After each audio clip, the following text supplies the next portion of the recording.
cuándo, Señor santo y verdadero, no juzgas y vengas nuestra sangre en los que moran en la tierra? Y se les dieron vestiduras blancas y se les dijo que descansaran todavía un poco de tiempo hasta que se completara el número de sus consiervos y sus hermanos, que también habían de ser muertos como ellos. Hablemos un poquito de esto de completar el número de los mártires, porque parece ser que el Señor les dijo que tienen que reposar ahí hasta que esto ocurra, ¿no? Hasta que esto ocurra. Entonces, el hecho de que Dios nos muestre que Dios quiere que ellos sigan descansando, pero que hubo algo que aconteció. Dios nos quiere mostrar o enseñar aquí algo. Fíjate, antes estaban descansando, no se les había vindicado, como dice aquí, con vestiduras blancas, pero después el Señor escuchó su clamor, dice aquí la Escritura, todavía un poco, les dijo que tuviera un poquito más de descanso y les da vestiduras blancas. Es decir, es como si el Señor dijera: reconozco que ustedes son los que tienen razón, pero descansen todavía, porque es que hay un número que Dios ha predestinado de personas, pues que han de ser muertas, y luego dice acá que descansen todavía un poco de tiempo hasta que se completara el número de sus consiervos y sus hermanos, que también habían de ser muertos como ellos. O sea, que Dios puso un colmo, ¿no? Hasta que llegue el colmo, al colmo todo esto, y Dios puso esta situación. Mientras tanto,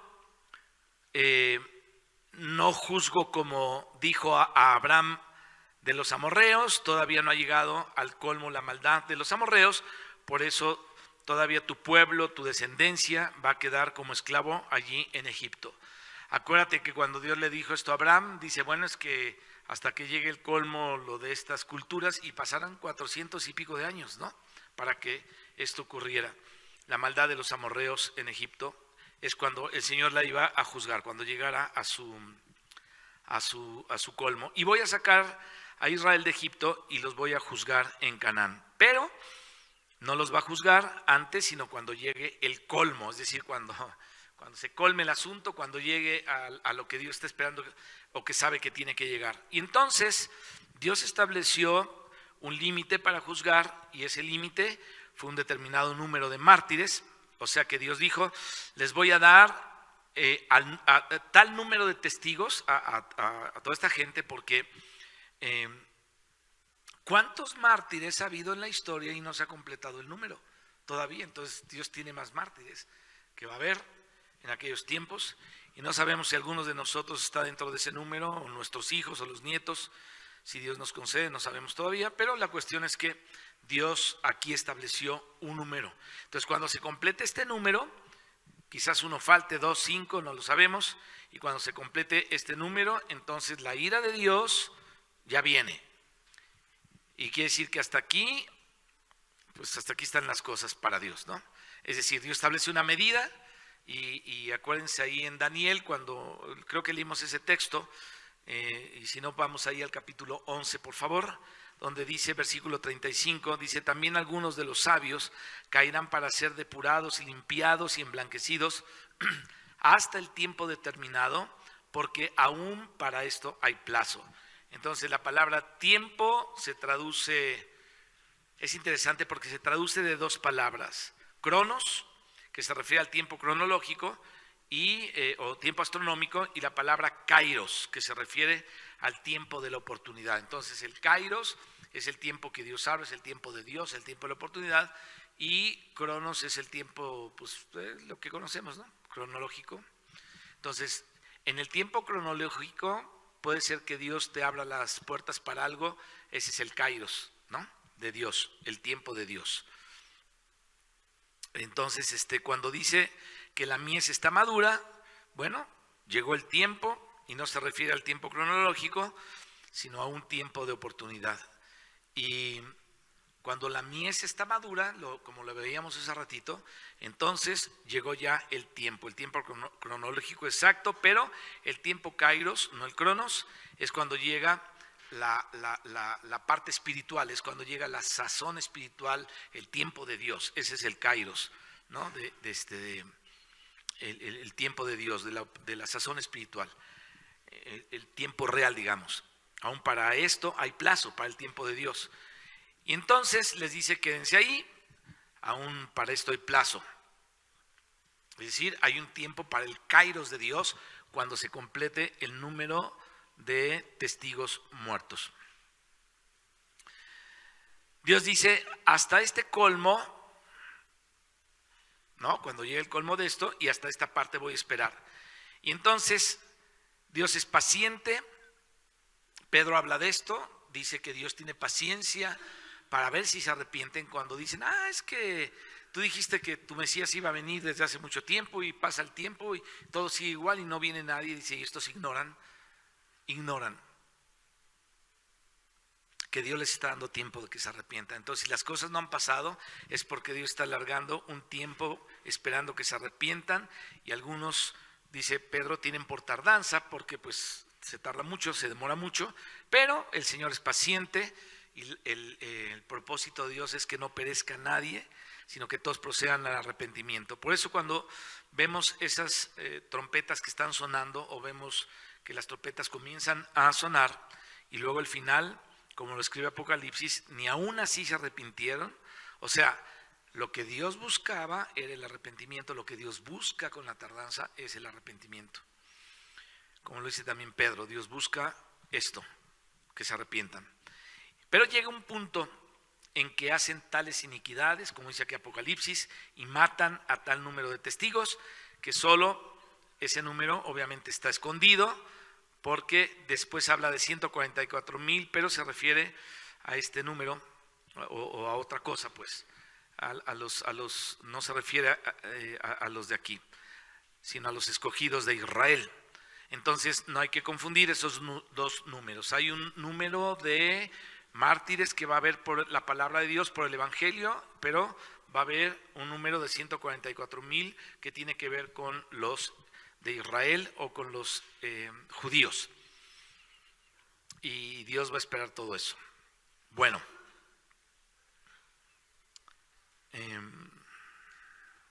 ¿desde dónde se dijo todo esto? Desde el altar. Y entonces en Apocalipsis 6:11 dice, hasta que se completara el número de sus consiervos y sus hermanos, que también habían de ser muertos como ellos.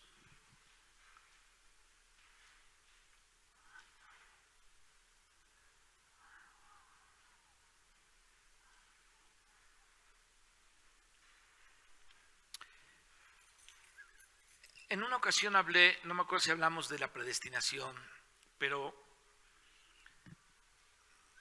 en cierto sentido sí hay una predestinación. Veíamos que Dios no es el que dice, este sí se va a morir, este no, o sea, sino que Dios da la oportunidad a todos, pero hay una predestinación. Por ejemplo, los escogidos están predestinados a algo y los que rechazan a Dios están predestinados a algo, ¿no? Y entonces vemos que también para esto hay una predestinación positiva, o sea, Dios conoce el número de muertos que habrá. Y por eso Él anuncia hasta que se complete el número, o sea, es como algo ya predestinado también por Dios, la verdad, así es. Y hasta que se complete este número de los que habían de ser muertos como ellos, entonces es cuando el Señor va a empezar a ejecutar sus juicios, el Señor va a empezar a llevar a cabo aquello que ellos están pidiendo. Para terminar esta parte, quiero que vayamos al versículo que utilizan los hermanos que piensan que no ha habido ascensión. Acuérdense que estamos ante una situación donde hay cierta discordancia entre unos hermanos y otros, que todos son serios. Por eso yo les he dicho, si tú piensas que los cristianos se mueren y se van ahí al Hades y al seno de Abraham, tú puedes pensarlo. Pero yo te estoy poniendo lo que la Biblia dice y entonces tú evalúa la situación. Pero hay gente muy seria que ha estudiado la Escritura, que dice que los cristianos no se van al paraíso, pero ya ahorita te comprobé con toda la Escritura que hay un paraíso, el altar está allá arriba en el altar de oro. El altar de oro está donde está el trono de Dios. El trono de Dios no está abajo, está arriba, ¿no? Ya vimos el caso de Pablo, el caso de Esteban, etcétera. Entonces, para ver esta última parte de lo que estamos hablando, este versículo que utilizan los que piensan que no ha habido ascensión, y lo que decíamos al principio, que se puede interpretar en sentido absoluto o en sentido relativo. Lo mismo pasa con la Nueva Jerusalén. Me acaba de hacer la pregunta un hermano y me dijo: ¿tú crees que la ciudad de Jerusalén, la Nueva Jerusalén, es física o es espiritual? Entonces yo le pregunté: ¿qué piensas tú? Me dice que es física. Dije: está bien. Si tú piensas que es física, es física. Me dice: ¿pero tú qué piensas? Le dije: lo que la palabra dice. Bueno, ¿pero qué dice? Pues, si tú dices que es física, es física. Pero yo no pienso que sea física nada más, nada más. Hay una parte espiritual y una parte física. Y cuando lleguemos ahí, ya por el capítulo más avanzado, ahí cuando habla de la Nueva Jerusalén, nos vamos a dar cuenta de lo que dice la Biblia acerca de eso. Entonces, aquí con esto que estamos viendo acá,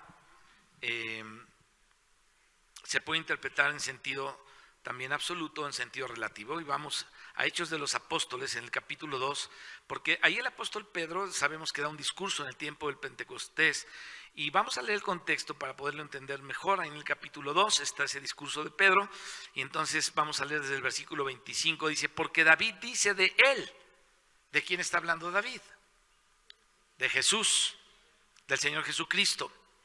Veía al Señor siempre delante de mí, porque está a mi diestra, no seré conmovido, por lo cual mi corazón se alegró y se gozó mi lengua. Y aún mi carne descansará en esperanza, porque no dejará mi alma en el Hades, ni permitirá que su santo vea corrupción.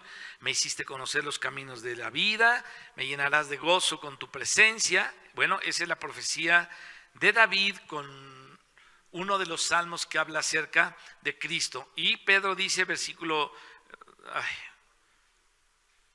en Pedro dice, ahorita les digo la cita: varones hermanos, bueno, ahí en Hechos dice el versículo 29, varones hermanos, se os puede decir libremente del patriarca David, que murió y fue sepultado, y su sepulcro está con nosotros hasta el día de hoy. Y entonces aquí David aparece hablando un salmo en la época de su vida, y ese salmo no se refería a él, sino obviamente se refería al Cristo de Dios, al Mesías de Dios que iba a morir. Entonces Pedro, para mostrar que se refería al Cristo, muestra que él murió, fue sepultado, y el sepulcro de David está con ellos hasta el día de hoy. Ahora, ¿por qué quiero que veamos esto? Para tener en cuenta el contexto de la interpretación del otro verso que está ahí en el libro de los Hechos, el 30, que dice: pero siendo profeta y sabiendo que con juramento Dios le había jurado que su descendencia en cuanto a la carne levantaría al Cristo para que se sentase en su trono, viéndolo antes, habló de la resurrección de Cristo. Fíjense aquí en esto, la palabra antes, o sea que esta palabra el Señor se las dijo antes de la época para referirse a Cristo y no a David, porque él murió y fue sepultado, que su alma no fue dejada en el Hades, ni su carne vio corrupción. A este Jesús, el hijo de David, del que habla David, resucitó Dios, de lo cual todos nosotros somos testigos. Versículo 33. Así que exaltado por la diestra de Dios, y habiendo recibido del Padre la promesa del Espíritu Santo, ha derramado esto que vosotros ves y oís. Y este es el verso clave que usan los hermanos que opinan que el Hades está abajo. Porque David no subió a los cielos, pero él mismo dijo el Señor a mi Señor: siéntate a mi diestra hasta que ponga a todos tus enemigos por estrado de tus pies. Y entonces ese versículo, ellos dicen: es que David no subió a los cielos. Pues no, porque no está hablando de David en ese momento, está hablando de Jesucristo. Dice: porque David no subió a los cielos. Entonces, si se interpreta esta frase de una manera aislada, David no subió a los cielos, si lo interpretamos así, en forma absoluta, sin el contexto de la época en que lo estaba profetizando. Algunos dicen entonces que no hubo un ascenso de personas del seno de Abraham al paraíso o al tercer cielo. Ese es el verso que usan pues varios hermanos, ¿no? Les decía el discípulo de Watchman y otro hermano que se apellida no sé qué, y bla, bla, bla. Entonces interpretan de manera absoluta. Pero, ¿qué es interpretar de manera relativa un versículo para poder entender de qué se trata? Ustedes se han dado cuenta que cuando tocamos un punto nos vamos a toda la Biblia, ¿no? O sea, y no hay lugar a dudas de nada. Entonces, quiero hablar un poquitito de esto para cerrar. ¿Qué es interpretar de manera relativa un versículo? Te voy a decir una frase para que puedas entender lo que es una frase interpretada en absoluto o en relativo. Por ejemplo, entre los caballitos de mar, tú sabes que los machos son los que dan a luz, ¿no? De repente empiezan así a escupir los caballitos. Es la única especie de machos que quedan embarazados de las hembras. Es chistosísimo. La hembra siembra el óvulo en el caballito del mar macho y entonces el caballito del mar empieza a pujar hasta que sale todos los demás caballitos y son fieles en eso. Bueno, es el único caso en la naturaleza en el que el macho queda embarazado y da luz. En el resto de la naturaleza, la hembra es la que queda embarazada, da luz, excepto en estos caballitos de mar. Y entonces, si yo pongo esta frase, los machos quedan embarazados, y lo interpreto así en forma absoluta, yo estoy diciendo un error. O sea, podemos estar muy gordos y parecer embarazados, pero no estamos embarazados. Como una vez le dijo alguien a otro, oye, traes como 3 chihuahueños ahí adentro, porque era una pancita chiquita, o sea, entonces no nos podemos embarazar. Entonces algo absoluto sería decir, entonces los machos quedan embarazados. Entonces esa es una manera absoluta y estamos cometiendo, estamos cometiendo un error. Fue solamente un ejemplo. Estamos cometiendo un error.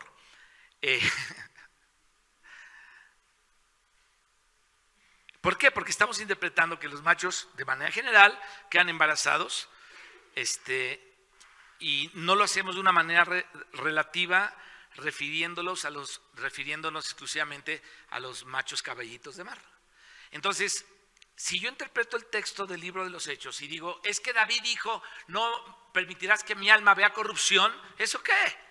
Bueno, vamos a averiguar qué hay más allá, qué dice todo el contexto, qué dice todo lo demás, y nos vamos a dar cuenta que no tiene ningún sustento ese versículo para decir que Dios nos llevó cautiva a la cautividad o que Dios nos sacó el seno de Abraham para llevarlo al paraíso, a lo que ahora es el paraíso, ¿no? Porque toda la Biblia testifica lo contrario. Desde Apocalipsis, que habla, ya lo vimos en las trompetas y ya lo vimos en las copas, ¿en dónde está el altar de oro? ¿Y dónde están las almas de los santos? No están abajo, están arriba. ¿En dónde? En el paraíso. ¿En dónde? En la presencia de Cristo, ahí están. Desde ahí están orando. Esto es lo interesante, fíjate. Y esto es lo relativo también. Cuando tú y yo oramos, cuando tú y yo estamos orando en el Espíritu, también estamos en lugares altos y en lugares celestiales, aunque estamos aquí. Si no, entonces lo que Pablo habló en Efesios, ¿a qué se refiere? Que tu vida y la mía están escondidas allá en lugares altos. ¿Te das cuenta? Entonces, una cosa es lo relativo y otra cosa es lo absoluto. Si nosotros tomamos esta frase, David no subió a los cielos, y la interpretamos de manera absoluta, podemos decir entonces, el Señor no llevó cautiva la cautividad, Pablo, cómo iba a esperar ir a Cristo y cómo Esteban iba a esperar ser recibido por el Señor allá y cómo el Señor cuando venga va a tomar a los escogidos en los extremos de un cielo y traerlos con Él en su venida, pues no se podría interpretar así, pero esta frase fue dicha con respecto a David en el contexto que era relativo a su profecía acerca de Cristo. No tiene que ver con otra cosa. Y entonces él está diciendo que Cristo cumplió esta profecía porque David murió y Pedro está hablando justamente de eso y fue sepultado. O sea que David no subió a los cielos, se interpreta en sentido relativo, en el contexto que dice siéntate a mi diestra, no es David, sino es el hijo de David, el Cristo que había de venir Y entonces, si interpretamos esta frase de manera absoluta, podremos estar de acuerdo entonces con los hermanos que interpretan así, aunque sería difícil o sería muy forzado acomodar esos versículos para que fuera así, pero no es así. Por más que lo quiero ver, yo no lo puedo ver de otra manera más que con toda la contextualización de la Escritura. Entonces, no es la única manera de interpretarlo. De todas maneras, si ustedes averiguan más de todo esto, se van a dar cuenta que hay diferentes escuelas, diferentes tipos de interpretación de varios textos de la Biblia, y algunos creen eso, como me dijo este hermano. ¿Tú crees que la Nueva Jerusalén es física? Y le dije, ¿tú qué piensas? No le di ninguna respuesta, porque la gente habla te pide siempre una respuesta absoluta, ¿no? Como si eso fuera la gran revelación. ¿La salvación se pierde? ¿Qué piensas? Siempre tenemos que responder lo que dice la Biblia, eso pienso. ¿No? Y se le regreso, ¿y tú qué piensas? No, pues yo pienso que sí, bueno, tú piensas eso, pero vamos a ver qué dice la Biblia, ¿no? Y en eso vamos a creer. Ok, versículo 12 de Apocalipsis 6.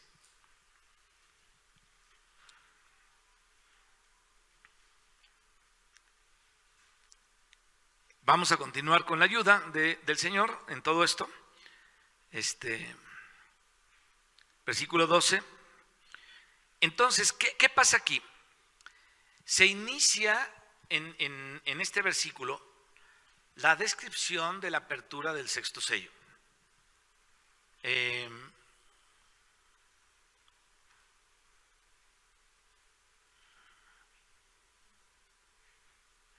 Acuérdense, mis hermanos, que el apóstol Juan no escribió capítulos ni versículos, sino que escribió todo corrido. Entonces, dentro de Apocalipsis hay perícopas. A ver, volvemos a aquello. ¿Será la esposa del perico? ¿Qué es una perícopa?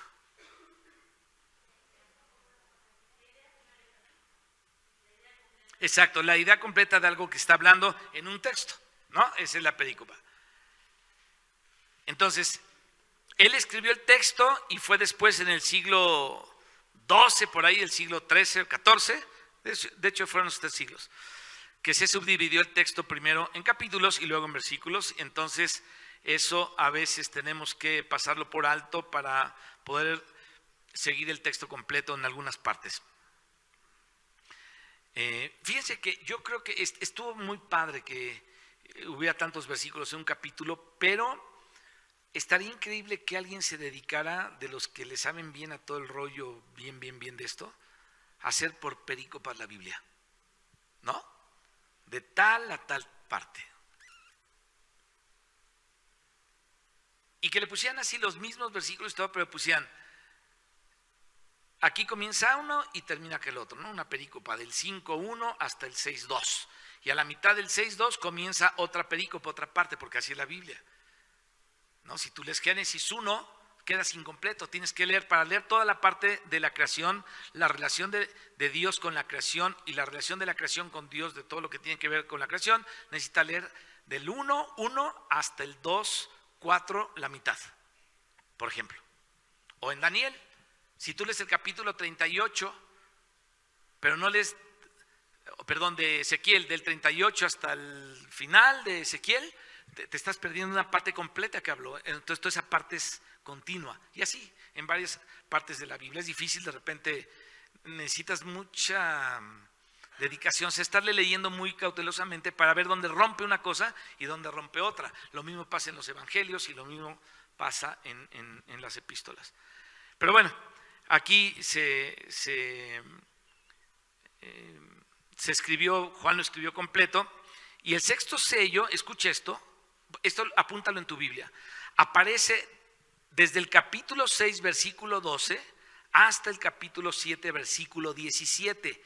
Ese es el sexto sello.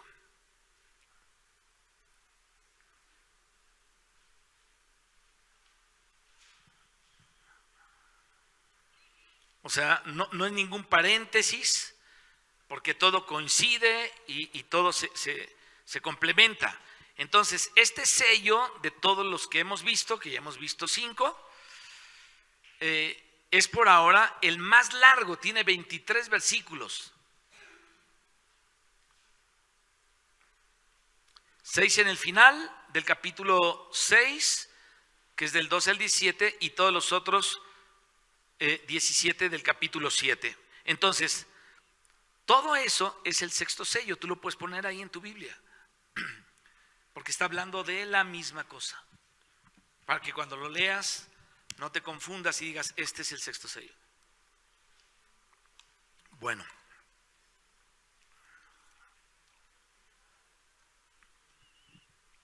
vamos hasta donde llegamos entonces. Por lo menos vamos a mirar algunas cosas aquí.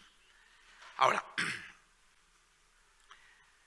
por este sello, lo que vamos a darnos cuenta es cómo continúan las cosas después de las trompetas. En el sexto sello, como lo vamos a ver, se inaugura la gran tribulación. Aquí empieza esa parte de la gran tribulación. También que otros dicen que si es antes, después, en medio, o a qué hora es. Pero bueno, aquí se inaugura este tiempo.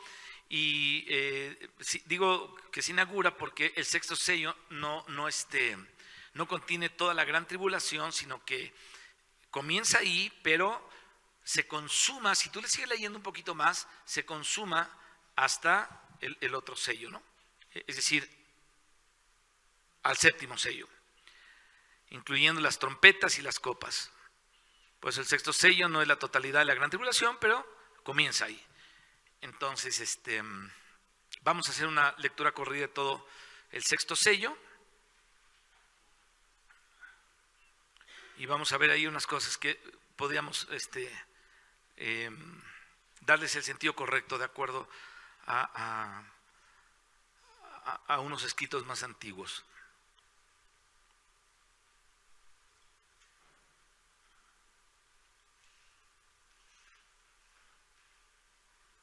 Bien, versículo 12.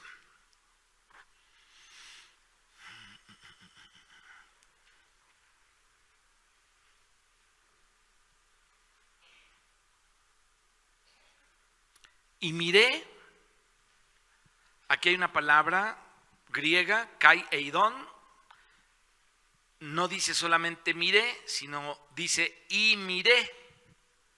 Es decir, ha seguido mirando y mirando, y miré, ¿no? Esta palabra ahí falta aquí en esta traducción, en el 12, en la Reina Valera. Dice miré, pero dice y miré, porque sigue mirando. Acuérdense que hay una continuidad ahí.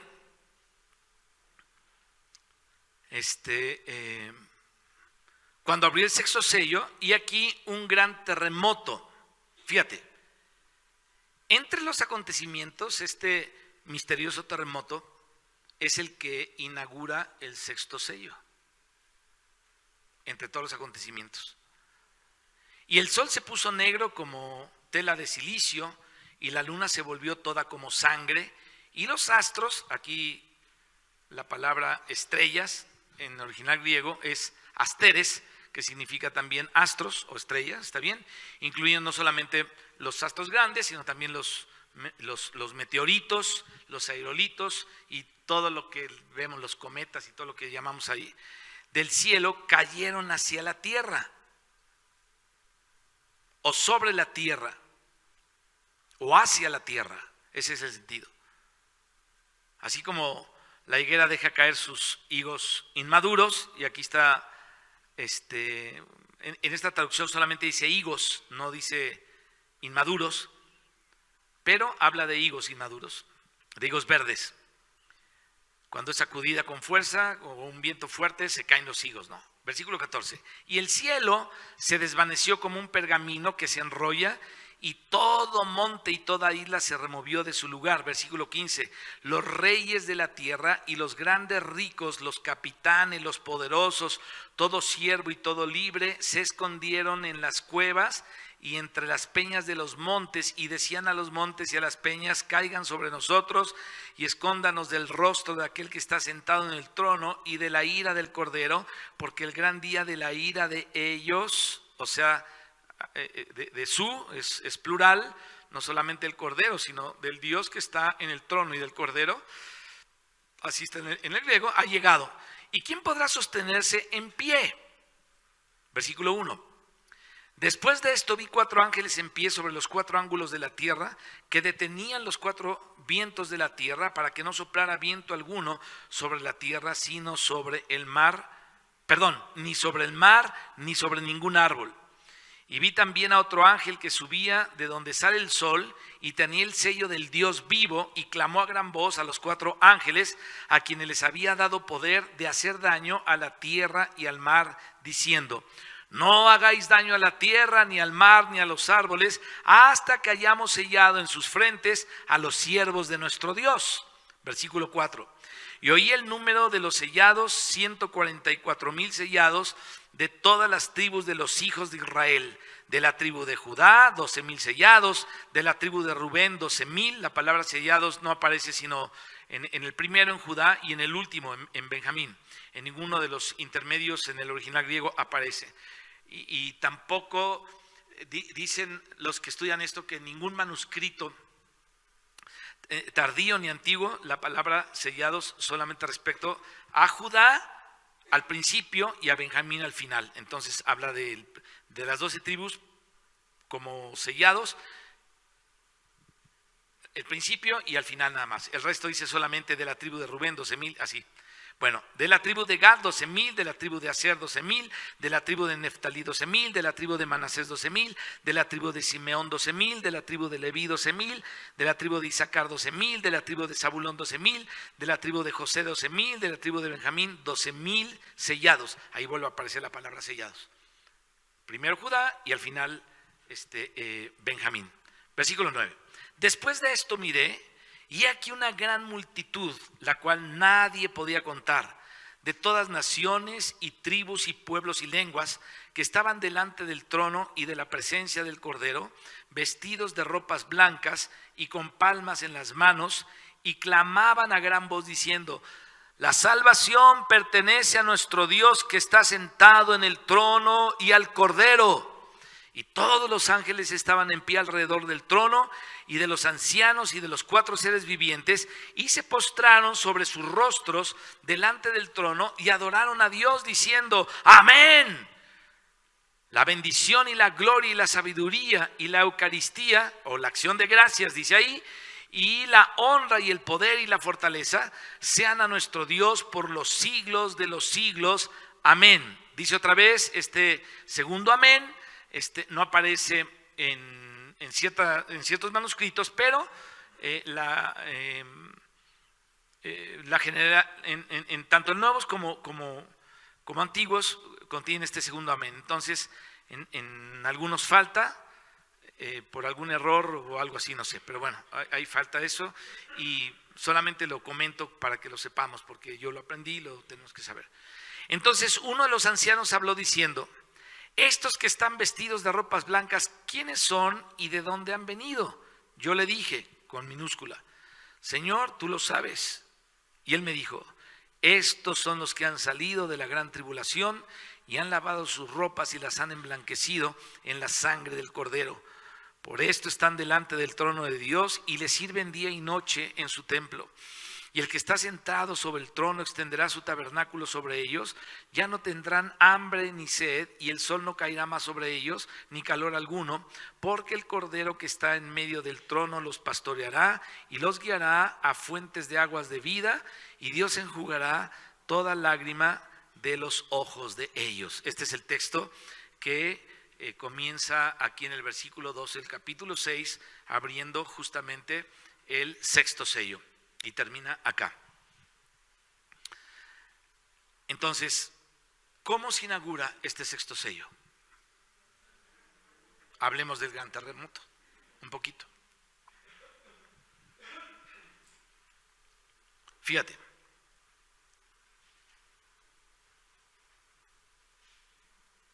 En el capítulo 8, versículo 1,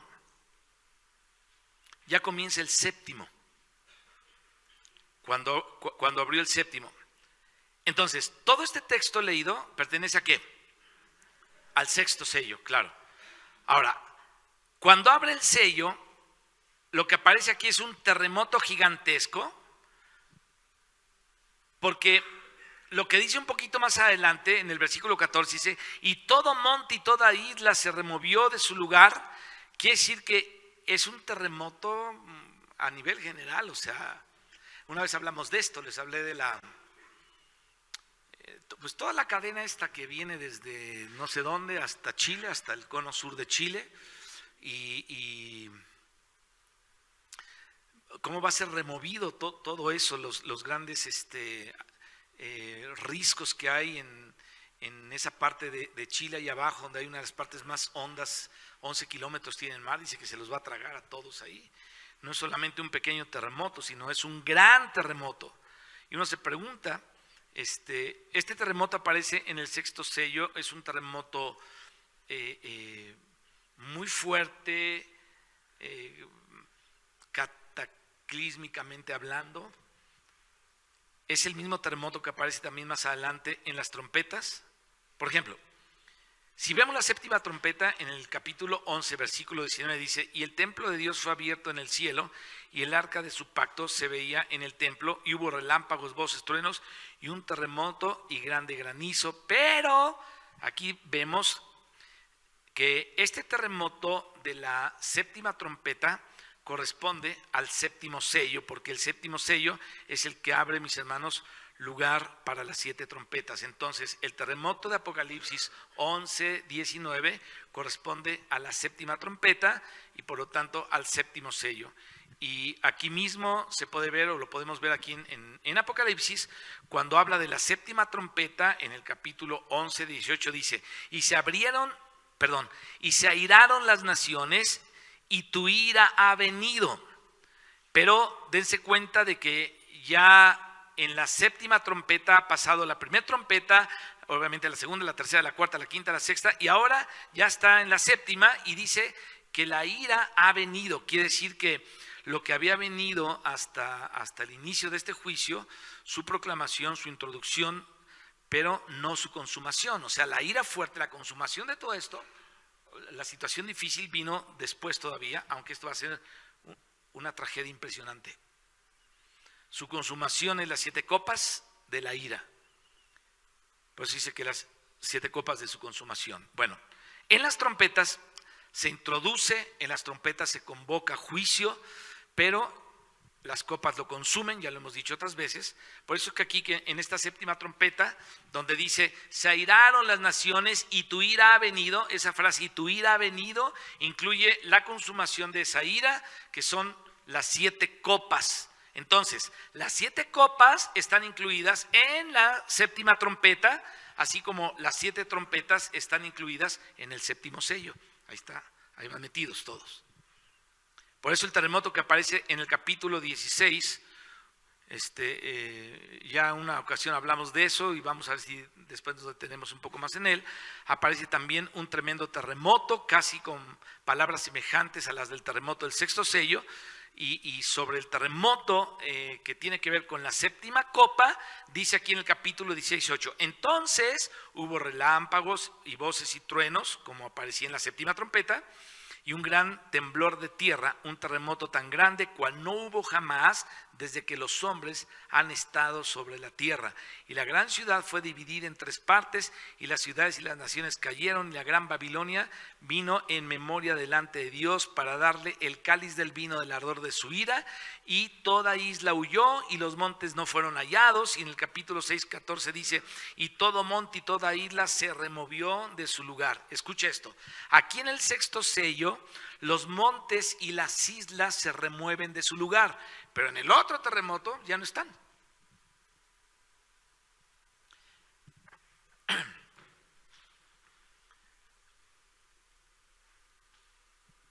Una vez les platicaba esto, y ustedes lo pueden comprobar en la teoría de los que han estudiado todo esto, la geología de la Tierra y todo ese asunto, la historia y la prehistoria y todo eso, los que hablan de esto.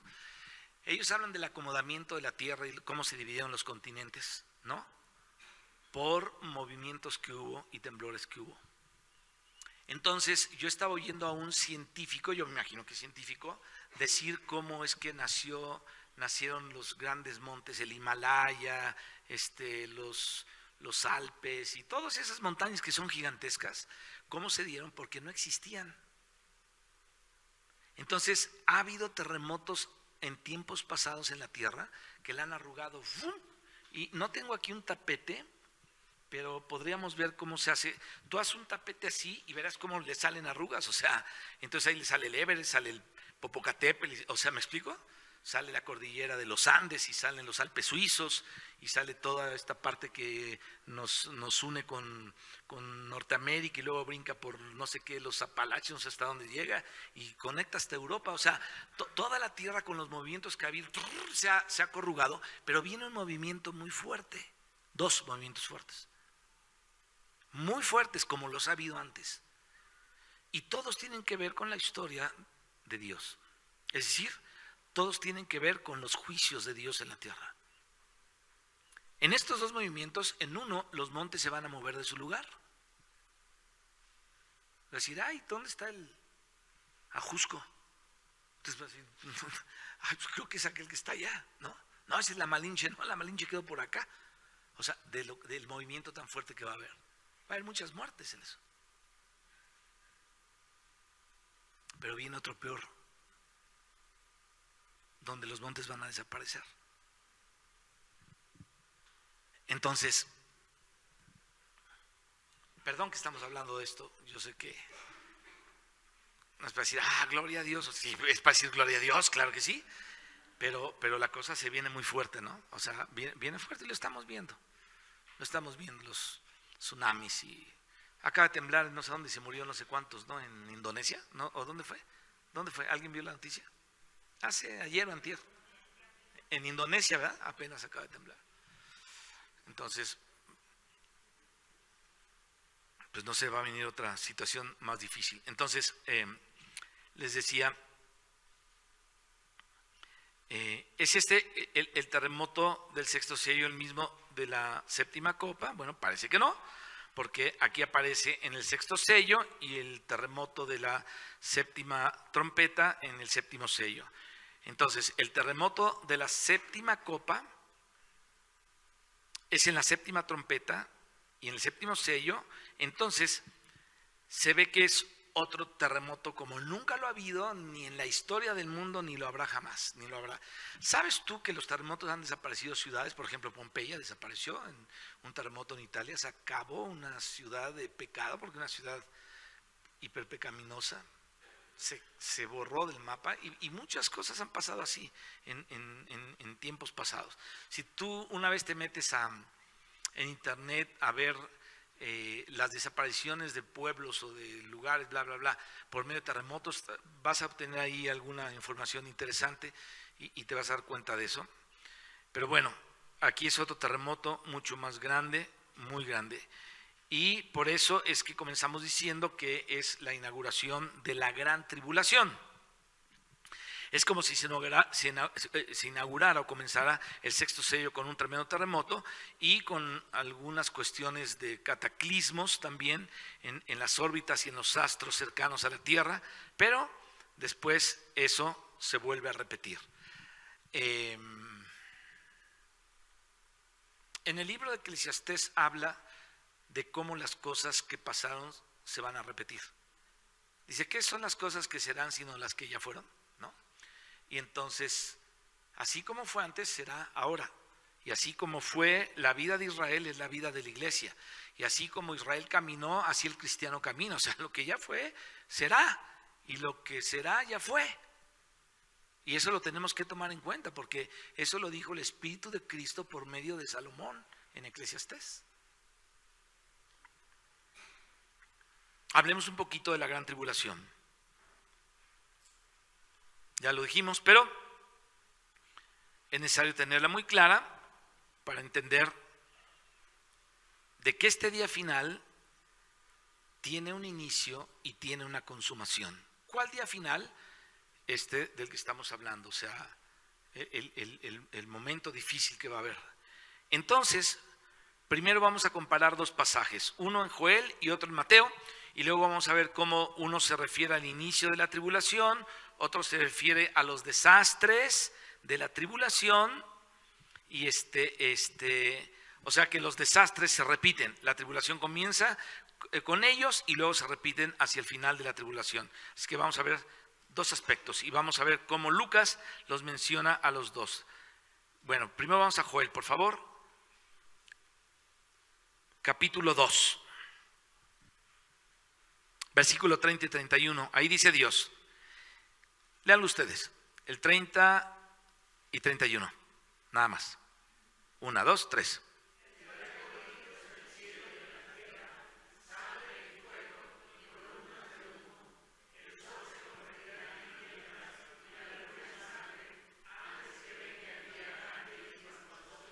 Y ahí subrayale la palabra antes. Es importante que venga el día grande y espantoso de Jehová. Bueno, en el día grande y espantoso, ¿qué va a pasar? Eso se va a repetir. Pero aquí él está hablando de antes, o sea, cuando comienza, cuando es la inauguración, acontecen fenómenos celestiales, horrorosos, que aquí les llama prodigios en el cielo y en la tierra, sangre y fuego y columnas de humo. Y aquí estas tres maneras como está hablando, la manera en cómo expresa lo que está haciendo es resumiendo el inicio de las trompetas. Esto lo dijo Joel antes de que viniera Cristo aquí a la tierra. Entonces, sangre, fuego y humo. Y ahora dice, el sol se convertirá en tinieblas, la luna en sangre, antes de que venga el día grande y espantoso de Jehová. Y aquí entonces Joel está hablando de estos fenómenos antes del gran día y espantoso día del Señor, que va a ser un día espantoso. O sea, como si esos fenómenos apenas lo inauguraran, pero no lo van a consumar el gran día de la ira, sino solamente van a comenzar. Ahora vamos a Mateo 24, y ahí está hablando de los últimos tiempos de las señales de su venida, y está hablando cómo los cristianos de qué manera van a ser atribulados los cristianos y todo lo que se presentaría. Versículo 29 dice, e inmediatamente después de la tribulación de aquellos días, entonces habla de una tremenda tribulación que se va a llevar a cabo cuando se efectúe la abominación desoladora, cuando esto llegue la abominación llegue a estar aquí, cuando los cristianos serán perseguidos y matados y cuando ocurrirán guerras, pestes, terremotos, etcétera. Pero aquí dice, después de la tribulación de aquellos días, de esa tribulación, el sol se oscurecerá y la luna no dará su resplandor y las estrellas y los astros caerán del cielo y las potencias de los cielos serán conmovidas. Entonces aparecerá la señal del Hijo del Hombre en el cielo y entonces lamentarán todas las tribus de la tierra y verán al Hijo del Hombre viniendo sobre las nubes del cielo con poder y gran gloria. Entonces aquí tenemos que la venida del Hijo del Hombre con poder y gran gloria, ese es ya podemos decir, es el día final. La tribulación consuma las copas de la ira, pero las trompetas inician la ira. Entonces, las copas la consuman y el otro lo comienza. Entonces, aquí aparece el sol oscurecido. Gracias. La luna no dando su resplandor y aparecen las estrellas cayendo. ¿Cuándo? Inmediatamente después de la tribulación, dice acá, de aquellos días. Y en Joel dice, antes que venga el día grande y espantoso. Ahora, ¿qué señales nos da Lucas? Lucas ya es de esta época, ¿no? Lucas ya es del Nuevo Testamento y Lucas escribió el Evangelio, anduvo con Pablo, ya lo sabemos. ¿Y qué señales hay en Lucas? Vamos ahí. Lucas menciona los dos tiempos de las cosas, al capítulo 21. Versículos 10 y 11. Entonces les dijo, se levantará nación contra nación y reino contra reino, y habrá grandes terremotos y en diferentes lugares hambres y pestilencias, y habrá terror y grandes señales en el cielo. Aquí Lucas menciona grandes señales en el cielo, menciona guerras, los terremotos grandes, las pestilencias, el hambre y el terror, y las grandes señales en el cielo. Con ellos nos está mostrando el orden en el que ya Joel había hablado de esto, aunque otros ya habían hablado también. Bueno, el Espíritu Santo lo está aquí confirmando. Ahora, cuando ellos están diciendo, escóndanse en las cuevas, eso es terror. Pero aparecen grandes señales, dice aquí en el cielo, en ese momento, y luego sigue hablando y sigue pasando varios versículos y al llegar al 25, después de haber dado todas estas señales del 1 al 24, dice el 25, entonces habrá señales en el sol, en la luna y en las estrellas, y en la tierra angustia de las gentes por el temor y la expectación de las cosas que sobrevendrán en la tierra, porque las potencias de los cielos serán conmovidas. ¡Qué miedo, qué miedo! Pero viene este tiempo. Entonces verán al Hijo del Hombre, que vendrá en una nube con poder y gran gloria. Y así, mis hermanos, aquí Lucas en el versículo 25 menciona lo relativo a la consumación de la tribulación. Pero Joel menciona el inicio de la tribulación. Hablemos un poquito de los sellados. Volviendo aquí a Apocalipsis, en el 6º sello, está hablando de un terremoto que no es todavía del 7º sello, sino del 6º, y en el 6º se inicia y entonces comienza, o dijimos, esta palabra se inaugura la tribulación, pero no se consuman las copas de las trompetas, las copas de la ira de Dios, y las trompetas son a partir del 7º sello. Pero aquí en el 6º ya vemos una preparación, vemos ciertos ángeles que son detenidos para que los escogidos de Dios sean sellados antes de dañar la tierra, antes de que las trompetas suenen. Dios va a sellar a sus escogidos, y ustedes pueden notar lo que dice el capítulo 7:3, dice: no hagáis daño a la tierra, ni al mar, ni a los árboles, hasta que hayamos sellados en sus frentes a los siervos de nuestro Dios. Y ahora, el daño a la tierra, al mar y a los árboles sucede inicialmente en una tercera parte de las trompetas. Es decir, cuando todo esto ha pasado, entonces viene todo el daño, ¿no? Y se consuma en su totalidad en las copas. Ahí termina. Entonces, si vemos las trompetas, ahí aparecen esos comienzos. Fíjense, en el capítulo 8, lo que tiene que ver con las trompetas, ahí aparece fuego lanzado a la tierra y la tercera parte de los árboles se quemó. O sea, que antes de que la primer trompeta suene, tiene que ser sellados estos 144,000. La segunda trompeta habla del mar, la tercera parte del mar se convirtió en sangre. Antes de herir el mar, tienen que ser sellados los 144,000. Luego el tercer ángel habla sobre los ríos, el segundo habla sobre el mar, se habla la tierra también y se habla los árboles. Vamos a Habacuc, por favor. Yo creo que vamos a algo en el profeta Habacuc. Capítulo 3, porque Habacuc está hablando de este momento.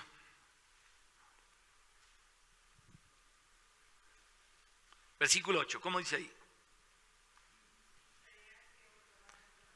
A ver todos, 1, 2, 3.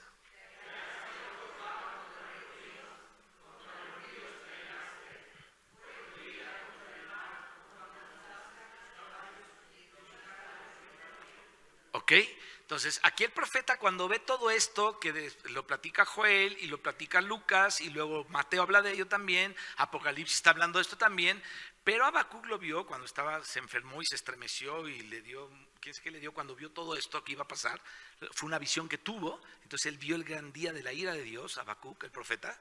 Entonces dice: Señor, te airaste contra, ¿no?, los ríos, te airaste contra el mar, porque se convirtió en sangre, porque vino un juicio sobre todo esto. Y entonces vemos aquí que en la escritura hay un ángel que tiene que ver con todo esto, y viene el cumplimiento de las trompetas, el cumplimiento de los juicios de Dios y la consumación de los juicios de Dios. Volvamos otra vez a Apocalipsis 6:12 y vamos a empezar desde principio, pero con más cuidado. 12. Y miré cuando abrió el 6º sello. Otra vez, este es el Cordero. He aquí un gran terremoto. Bueno, este terremoto realmente será un terremoto gigantesco para remover las islas, remover los montes. No tiene que ser no va a ser una cosa simple, es un terremoto realmente grande. Es decir, algún desequilibrio, mis hermanos, en el planeta por causa de algún desequilibrio mayor que también puede ocurrir en el sistema solar e incluso en la galaxia, por lo siguiente que vamos a leer acá. Y el sol se puso negro como tela de silicio y la luna se volvió toda como sangre. Fíjate, eso siempre está relacionado con un terremoto, siempre. En el capítulo 11, versículo 13 de Apocalipsis, del que ya hablamos, pero ahora en un contexto, aquí hay otro contexto, el 13, aparece un terremoto cuando los dos profetas son levantados. En aquella hora hubo un gran terremoto. Este terremoto es el de la resurrección de los profetas de Apocalipsis 11. O sea, hay un terremoto y los profetas se levantan. El de la copa es el 16:8, capítulo 18, y es el otro terremoto que es el de la séptima copa. Entonces, ahí habla de un terremoto tan grande cual no lo hubo jamás desde que los hombres han estado sobre la tierra. Este es otro terremoto anterior, el que te dije hace rato, porque es en el sexto sello, no en las trompetas ni en las copas. Luego capítulo 6, versículo 13, y los astros del cielo. ¿Te acuerdas cuando hablamos hicimos referencia a esas partes de Eclesiastés en donde qué es lo que será sino lo que ya fue y qué es lo que va a pasar sino lo que ya pasó y todo eso? Y hablábamos de la guerra que Dios tuvo en los días de Josué, cuando ocurrió algo raro porque el sol se detuvo ahí en Gabaón digo, decirlo así es como fácil, ¿no? Pero que el sol se detenga, o sea, imagínate que de repente la tierra se quede en estática. Pasaron muchas cosas ahí. Vinieron cosas del cielo y cayeron sobre un ejército enemigo de Israel muy fuertes. Y estábamos viendo cómo ciertas cosas ya han pasado, pero las que vienen se van a repetir, pero con una magnitud más grande. Hemos oído que hay granizos como una bola de billar, ¿no? Que matan a la gente, que desbaratan los carros. Pero es como el comienzo, ¿no? De todo. Y en ese entonces, en los tiempos de Josué, la Biblia le llama la gran batalla de Dios. Y Dios mueve las potencias del cielo y hace caer como aerolitos, no sé, piedras, algo era de la estratosfera, que acaban con un ejército de aquellos que querían destruir a Israel y que se habían unido para destruir al pueblo judío, al pueblo de Israel. Esa historia se va a repetir porque se van a unir. De hecho, nadie quiere a los judíos y el mundo quiere que Israel desaparezca. No es válido para muchos que ellos tengan un país. Dicen que se lo robaron, lo mismo podemos decir de Inglaterra, ¿no? Inglaterra se ha robado no solamente las Malvinas, sino ha hecho cosas allá en África, ¿no? En la India eran los piratas del mundo, los ingleses. O sea, ellos llegaban a invadir y a saquear y bla, bla, bla. Y pues no puedo decir nada tampoco de los Estados Unidos positivo, porque Estados Unidos, toda la parte hasta California, pues le pertenecía a México, ¿no? El famoso Chamizal, y creo que, no sé si ya lo regresaron o no, hubo uno que regresaron, ¿no? La parte de Texas, todo eso. Entonces, hay pueblos que son las principales potencias mundiales en las diferentes épocas, que son las que conquistan y son las que influencian o tienen mucha influencia sobre los demás países. Por eso es que en los países más pobres tú ves un McDonald's y ves la Coca-Cola, ¿no? Por la influencia tan fuerte que tienen estos. Entonces, cuando venga todo el relajo, eso lo vamos a ver allá, y a lo mejor lo vemos de una manera mucho más detenida en otro momento, en otro tiempo. Vamos a hablar de la OTAN y vamos a hablar de los 10 países europeos y del Mercosur, todo ese rollo. ¿Cómo se van a... o sea, Rusia, el país del norte, China y varios se van a unir contra Israel, pero va a haber un ejército mundial, o va a haber un gobierno mundial, perdónenme, un gobierno mundial en donde se va a supervisar que nadie hable de Dios, que nadie nombre a Dios, que nadie tenga nada que ver con Dios, y pareciera ser que los aliados de este lado son Inglaterra junto con Estados Unidos, porque ellos son hermanos prácticamente. Sus ejércitos van a servir como aliados aquí, bueno, sobre todo de Estados Unidos, aquí en América. Y no sé cuántas naciones puedan más influenciar, pero pues ninguna se compara a los Estados Unidos, ¿no? La primera potencia mundial. Entonces viene una situación muy difícil en lo político, viene una situación muy difícil en lo económico y viene una situación muy difícil en todo lo social. Pero el tema es lo que la Biblia está manejando, que esto tiene que pasar así para que se pueda consumir el gran día de la ira de Dios. Eso la verdad a mí me impresiona muchísimo, muchísimo. Entonces, aquí habla de los astros que caen del cielo y en la antigüedad, los antiguos a todas las cosas que flotaban en los aires, ellos lo llamaban los astros. Es decir, ese es un astro, ¿no? Ya, ahora les llaman ovnis o algunas cosas que flotan por ahí. Pero ellos no conocían la diferencia entre una estrella, que puede ser más grande incluso que nuestro Sol, o un meteorito que puede ser del tamaño de una piedra.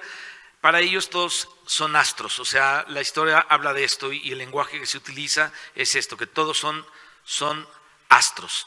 Aerolitos, meteoritos, cometas, colas de cometas, estrellas o galaxias, todo esto viene dentro de la palabra astros. Y entonces cuando dice aquí, y las estrellas, o sea, los astros del cielo cayeron hacia la tierra, que es la traducción exacta, como la higuera deja caer los higos verdes cuando es sacudida por un fuerte viento.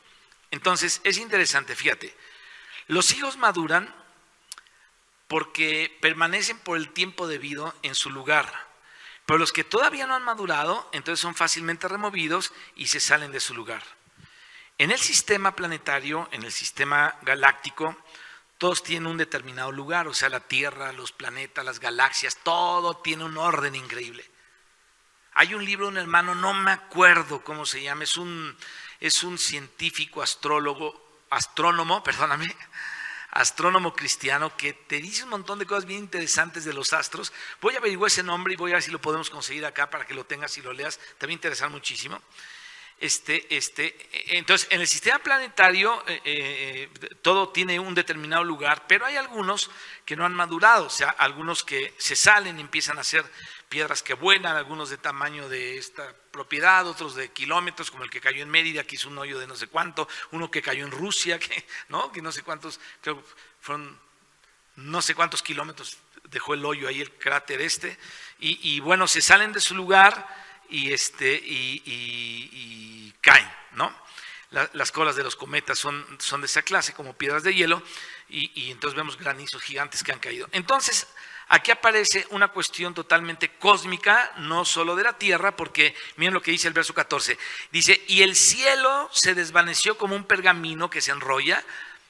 Es decir, cuando hay un movimiento brusco en la Tierra, hay un cambio en los polos magnéticos del planeta. De esto te hablé la otra ocasión y estuve averiguando varias cosas de esas y está de asustarse.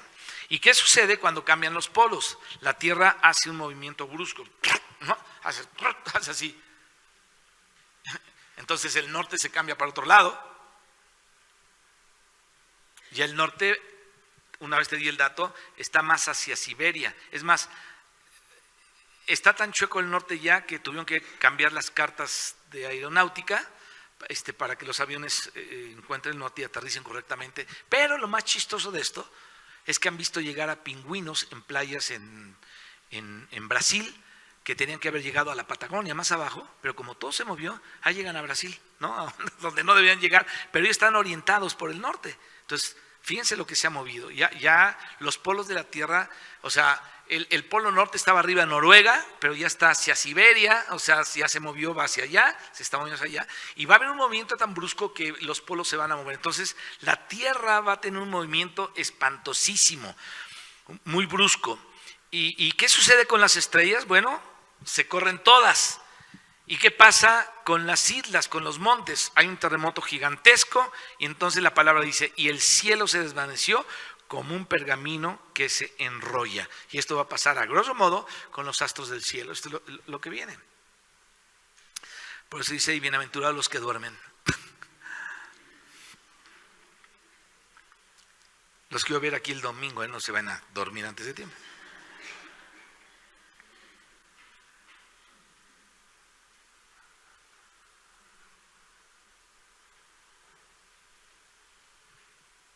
Déjenme leerles algo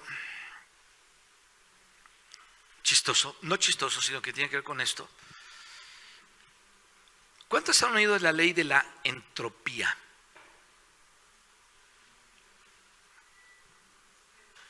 ¿Sí? Ok.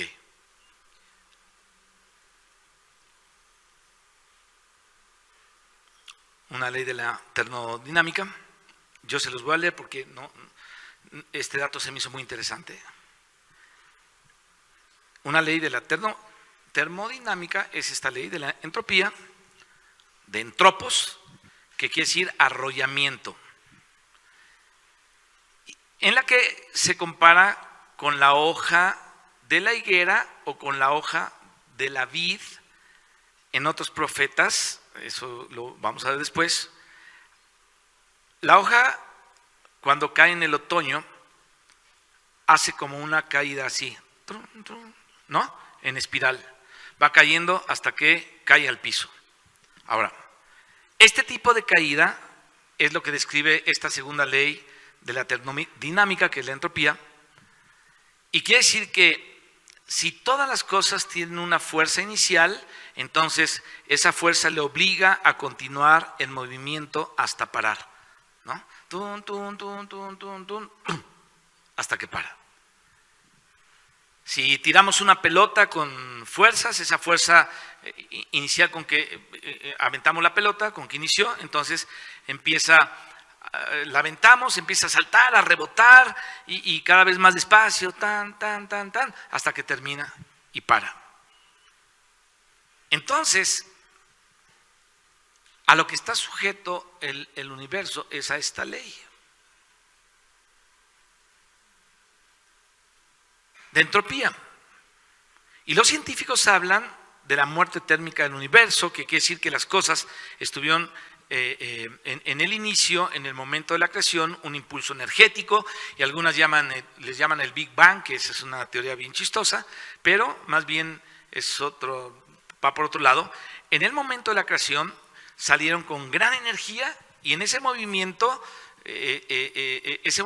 es mantenido por Dios, pero Dios sujetó a vanidad la creación, dice la Escritura. Y fíjate, es interesante esto. Vamos a Romanos, por favor. Hay una cita interesante que tiene que ver con esto que te estoy diciendo.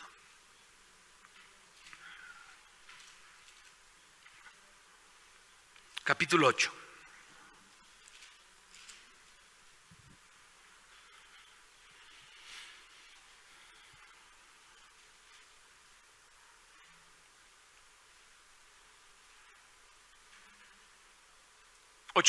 Es importante que entendamos esto.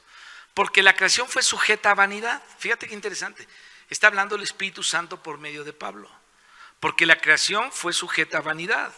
No por su propia voluntad, sino por causa del que la sujetó en esperanza, dice ahí. Entonces, la nueva creación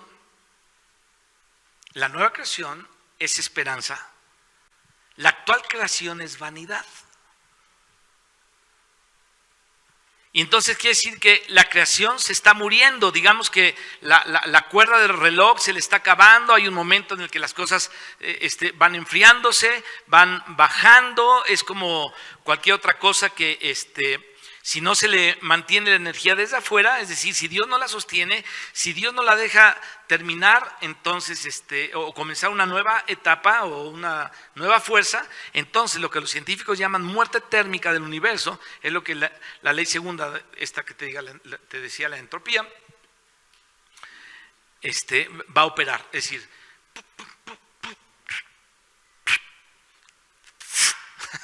y se acabó. Entonces, la creación está sujeta a vanidad. Y fíjense en que el ejemplo que les daba de la hoja, todas las cosas caen así como en espiral. Primero salen con una fuerza grande, hacen un círculo grande, pero luego pierden fuerza y van así, ¿no? El círculo es más pequeño y van bajando, y se acabó la higuera y todo lo que sea. Entonces, esta es una ley universal interesante, que la energía es igual, solamente que se vuelve inútil. O sea, la energía ya no se funciona, es la muerte térmica del universo. Y el cielo se desvaneció como un pergamino que se enrolla. Entonces, ahora podemos entender cómo va a pasar esto. ¿Cómo es que se desvaneció? Pues, se le acabó la fuerza. Pero hay algo que fue sujeto a esperanza, dice la Escritura.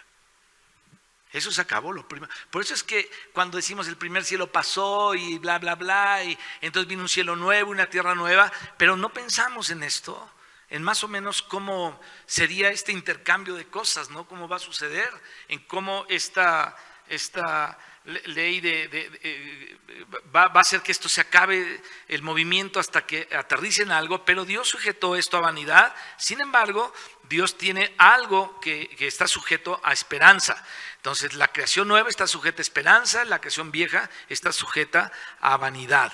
Y todo el ejército del cielo se disolverá y se enrollarán los cielos como un libro y caerá todo ese ejército como se cae la hoja de la parra y como se cae la higuera. ¿Dónde está esto? De esto habló Isaías. Entonces, ¿no? Entonces va cayendo. Es un movimiento de vanidad. La creación fue sujeta a vanidad. Espero que podamos comprender esto. Y termino con esto. En Apocalipsis 21 se nos habla también de cuál es el destino del universo. Y aparece un cielo nuevo y una tierra nueva ahí. Y hay un versículo que dice, y no se halló lugar para ellos en el cielo. Está en el capítulo 20:11. Vi un gran trono blanco y al que estaba sentado en él, delante del cual huyeron la tierra y el cielo, y ningún lugar se encontró para ellos. Esta es una frase misteriosa, rara. Es decir, va a haber como una recogida de esa dimensión material y va a prevalecer la dimensión de Dios. Algo se va, no sé cómo llamarlo esto, ¿no? Pero algo va a cambiar, se va a mover algo y va a aparecer otra cosa ahí. Y entonces luego un cielo nuevo y una tierra nueva. O sea, esta creación, dice Pablo en Romanos, fue sujeta a vanidad, pero Dios también la sujetó en esperanza, es decir, hay una nueva creación que tiene una nueva esperanza. Ahora, fíjate, cuando dice la Biblia, de modo que si alguno está en Cristo, nueva criatura él, las cosas viejas pasaron y aquí todas son hechas nuevas. Entonces, cuando tú estás en la vida nueva, tú estás dentro de el ámbito de la esperanza de vida o la esperanza de gloria, que va a ser en donde tú vas a participar en el lado positivo, en el cambio de todas estas cosas, porque otros no van a hallar lugar ahí. En la nueva creación no va a haber lugar para ellos. Hay un juicio y se acabó todo. Pero para los que nacieron de nuevo hay una esperanza, y eso fue sujeto a esperanza. Vamos a Apocalipsis 6:14. Y el cielo se desvaneció como un pergamino que se enrolla. Esta es una frase que también extraña. Algunas cosas vio Juan cuando contempló toda esta corrida de cosas que le estaban pasando por enfrente. Y entonces dice aquí, y el cielo se desvaneció como un pergamino que se enrolla. Algunas de estas cosas, no sé cómo las habrá visto, pero fue así. Es decir, fue un cataclismo tan impresionante, fue una situación tan tremenda, y es apenas el sexto sello,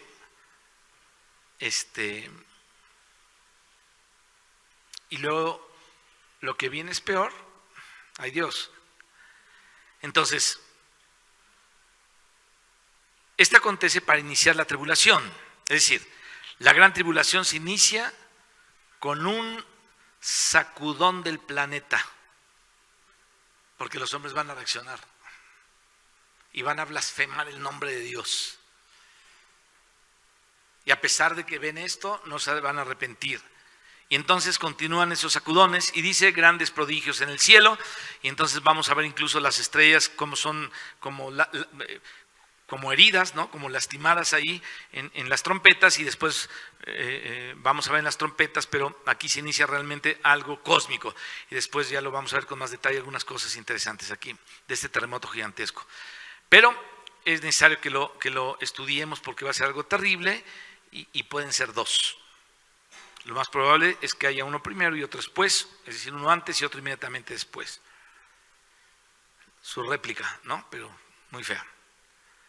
Entonces, para conectar estos versículos, quiero que vayamos al profeta Isaías y vamos a conectar con todo el contexto bíblico.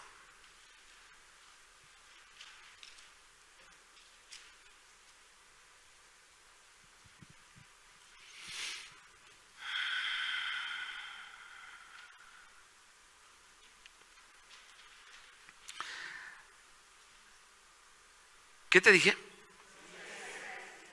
¿Isaías qué? ¿No te dije? ¿Por qué? 13 del 9 al 11.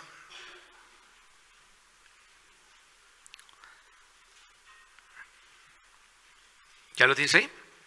Ok. He aquí el día de Jehová viene, terrible, y de indignación y ardor de ira, para convertir la tierra en soledad y raer de ella a sus pecadores. Está tremendo, ¿no? Por lo cual las estrellas de los cielos y sus luceros no darán su luz. El sol se oscurecerá al nacer y la luna no dará su resplandor. Y castigaré al mundo por su maldad, subrayen eso por favor, y a los impíos por su iniquidad. Y haré que cese la arrogancia. Fíjate lo que Dios tiene que hacer para que cese la arrogancia de los soberbios. ¿Quiénes son los soberbios? Todos tenemos cierto rollo de soberbia. Pero cuando habla aquí de los soberbios, está hablando de las élites que manejan al mundo.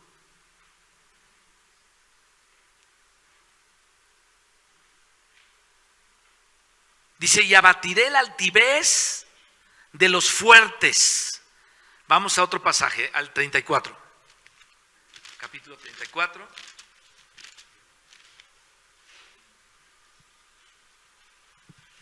Cuatro y 5.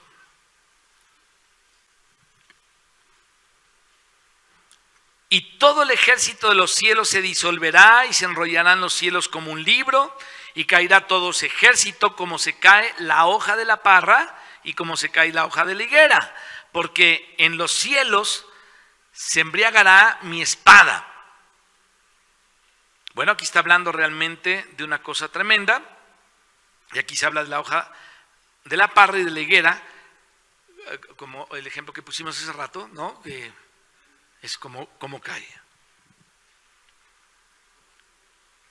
Vamos a otros textos. Ezequiel, por favor, capítulo 32.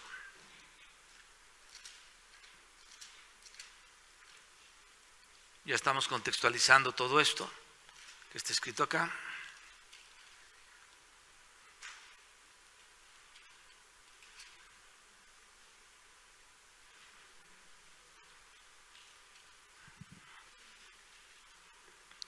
Versículos 7 y 8.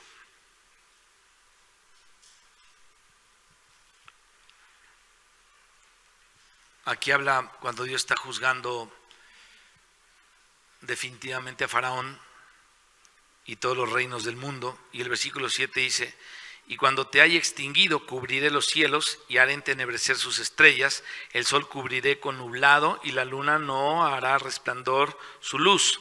Haré entenebrecer todos los astros brillantes del cielo por ti y pondré tinieblas sobre tu tierra, dice Jehová el Señor. Fíjate, en el juicio Dios oscurece. Cuando el Señor Jesucristo murió en la cruz, hubo tinieblas por varias horas y no era un eclipse normal, o sea, ahí Dios metió tinieblas. Y algunos quisieron decir que fue un eclipse y que bla, bla, bla, pero un eclipse, mis hermanos, no fue de la magnitud de lo que pasó ahí, ni las horas que duró la oscuridad, ¿no?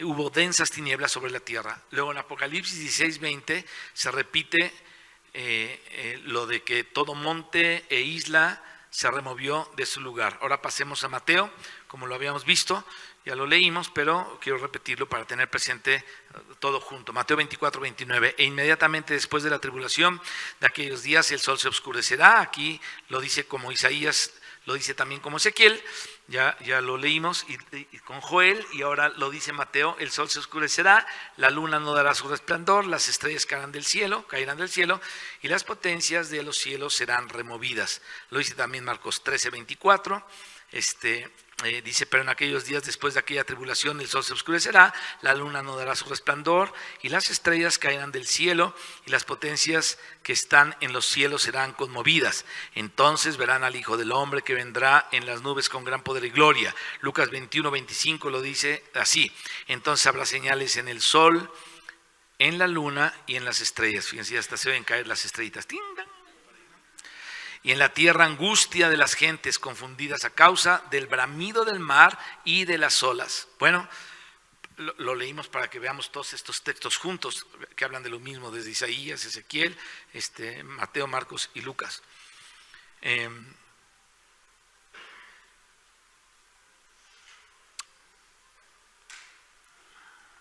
Vamos a tener un pequeñito descanso y vamos a continuar con algo después de esto para terminar. Así es que tenemos